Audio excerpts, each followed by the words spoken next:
We are officially live, Chris. So if you want to get any words in before the lobby here fills up, preferably not about the game yet, since we don't want anybody to miss that. Well, yeah, I mean, I'm not really sure. I kind of feel numb right now. It's a weird feeling, right?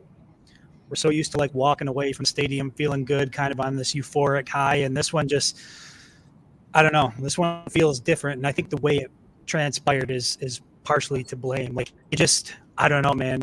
There's a lot of ways to lose a football game, and that one hurt. You're pretty crackly, man. I don't know if it's. Is it better if it's like this? Yeah, it's crackling out. All right, let him build up. I'm going to hop out and come back in. All right. Oh, man. Looking at my own self in this. I look sick, you pasty bastard. Oh, man. I feel defeated, guys. I feel defeated. Yeah, we'll give Chris a minute to jump back in here, and hopefully he can get his microphone fixed up. Mine is actually acting funny today, too, of course. I don't know what. We come over here to East Lansing, and everything just falls apart. So hopefully you guys can hear me. Hopefully Chris will be good to go when he jumps back in here. How's it sounding? Good? Yeah, I think we're good now. We're good now. Not the post-game pod we wanted to do. No, man. Listen, I had a whole story ready to roll. It involved a Michigan win. It was a play on words. Instead of Tuck coming, it was Tuck bumming, and now instead, we're all bumming. And it's a bitter pill to swallow when you kind of watch it play out this way again. I know there's a lot of, there were some specific instances. The fumble at the end by JJ, so people are already jumping on the. See, that's what happens when you play JJ. Well, I mean, the game was a lot longer than when you settle for field goals in the first half, when your defense gets absolutely gashed by Kenneth Walker for almost 200 yards and 5 touchdowns. I mean, like, I'm pretty sure that's not on JJ. Yeah. Was it kind of weird to put him in that situation at the end? And is it pretty horrible that he fumbled the ball when it looked like a straight give on his own handoff? Yeah, that's pretty bad. But a lot of different things you can point to in that game. Michigan up 16 in the second half. Really, really timely bad penalties. Man, dude, it was rough, dude. I mean, you and I were sitting up there, legs bouncing. My hands were clammy and cold, and I'm just trying to figure out, like, what story are we going to write? What are we going to do? What are we going to see? And it just played out in a way that makes it tough. It makes it pretty tough. It makes it pretty tough to watch and cover. I mean, we're covering a loss. Like, it's no fun to cover a loss. Yeah, I mean, we're sitting up in the press box, and I think it's the first half. I'm looking at each other, and there's a realistic scenario where Michigan's maybe up 17-0, where they're building a substantial lead. They got a couple of turnovers in the first half. They were controlling the game, but it seems like that whole mantra of leaving meat on the bone and settling for field goals when you could have punched it in the end zone, that was part of what came back to bite them. But I do want to address the JJ McCarthy situation, because I did see a lot of people saying, are you still on JJ, or do you still think JJ should be starting? Well, there's a big difference between JJ McCarthy starting a football game and coming in for random snaps and random series throughout the game. So it was a bad play by JJ, but you can't put all that on him. And then on the flip side with Cade McNamara balled out today. This loss is not on Cade McNamara. I thought Michigan deep down would come in here and they would lose today, and I thought it would be on the shoulders of Cade McNamara. And to be quite honest, he's a big reason why they were in this game, throughout the better part of the afternoon. He stepped up. He made big throws. He made some mistakes, but by and large, he played the best game probably of his Michigan career. So kudos to him, but it sucks when it hurts when it feels like it's the result of bad play calling and bad game management, because Michigan had this game. They were in control the entire time. They got down a little bit. They came back.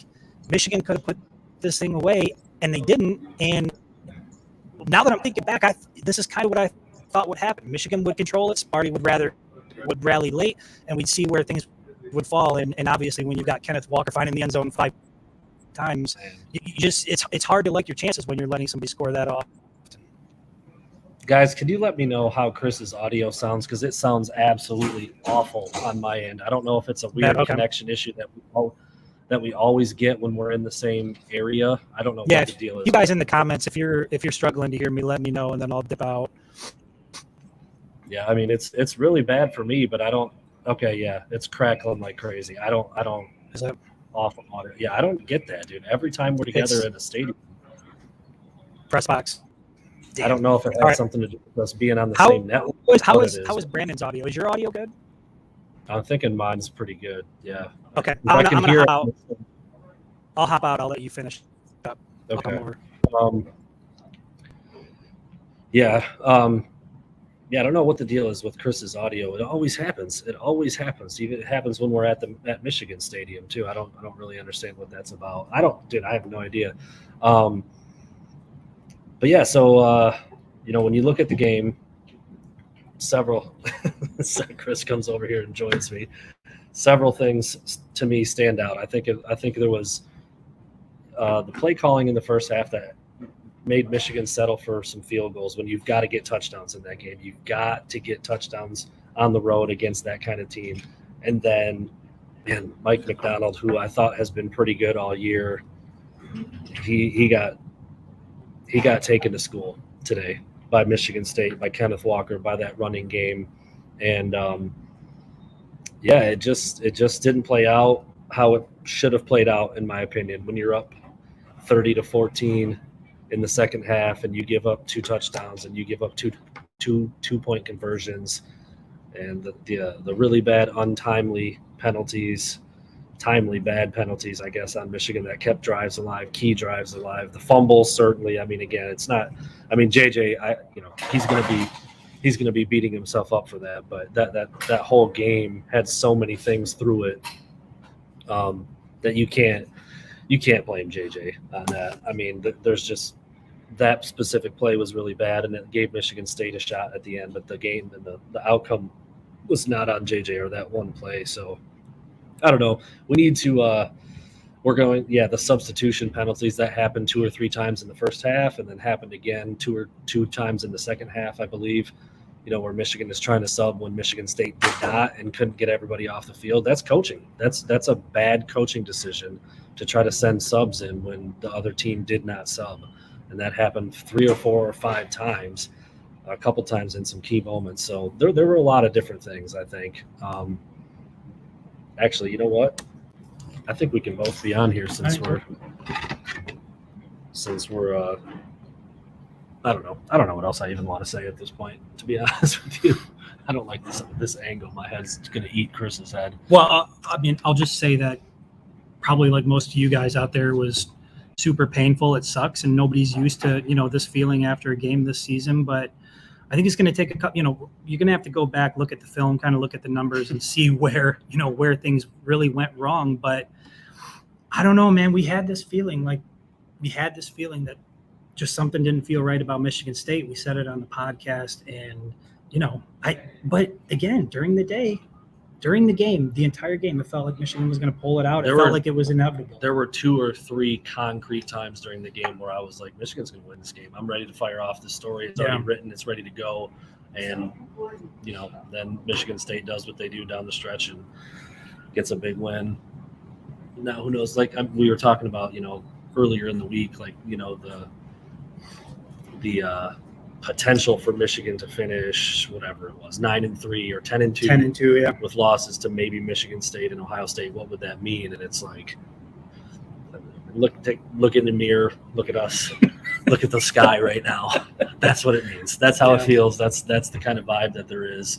I mean, if they go 10-2, it's a 10-win season, but you lose to Michigan State, you lose to Ohio State. It's got to be the emptiest, most meaningless 10-win season I can imagine. And I do see people putting it up. I see it populating in the comments a lot, and I agree. Like I'm hesitant until I go back and watch. Like I do think that Jim Harbaugh was outcoached today. I do think so, but I want to go back and I want to watch it again. But the thing that I'm really confused about, again, is the JJ subs. Like, I don't know. Am I missing something? Like, it doesn't seem like there's a rhyme or reason for when he comes in or why he's coming in, particularly when the game is that right. And when Cade's having the day, Cade's having a career game. He's balling out. The game is tight. Like you know, and that's been Cade's MO all year is, you know, holding onto the ball security. And so it seems like at that time, that's what Cade does best, and that's what you needed at that time to go with JJ, who's, again, more high risk, high reward. We've said that all year. You don't know what you're going to get out of him, but you think you can get some big plays. You know you're going to get some mistakes. I mean, you saw the throw to Andrew Anthony. Exactly. You know, looked like he was somewhat contested, but he puts it in a place for his receiver. It goes up, big touchdown. That's the kind of stuff you get with JJ. I mean, I just feel like that was such a fluky, weird play. I mean, it wasn't like he took a gamble on a throw and trusted his arm too much. They dropped the handoff in the backfield. I mean, JJ's handed the ball off on zone read play a billion times. I don't care if he is a true freshman. He did it at IMG. He did it at Nazareth. Like, that's offense today. Any quarterback who's played football at any level has done that play a million times. It was just a freaky, fluky thing. I think you can certainly challenge, you know, why bring him in at that point? You didn't need him. Cade was playing well. He's having a career day. He's moving the ball. I mean, I think it's fair to challenge that play, but it's a weird. I mean, JJ he might not fumble again the rest of the year on that play, honestly. I mean, that's just that it was that kind of a play. Well, and I think what it all boils down to, again, and this is where everybody's going to be at the end of the day, is that it feels like same old, same old.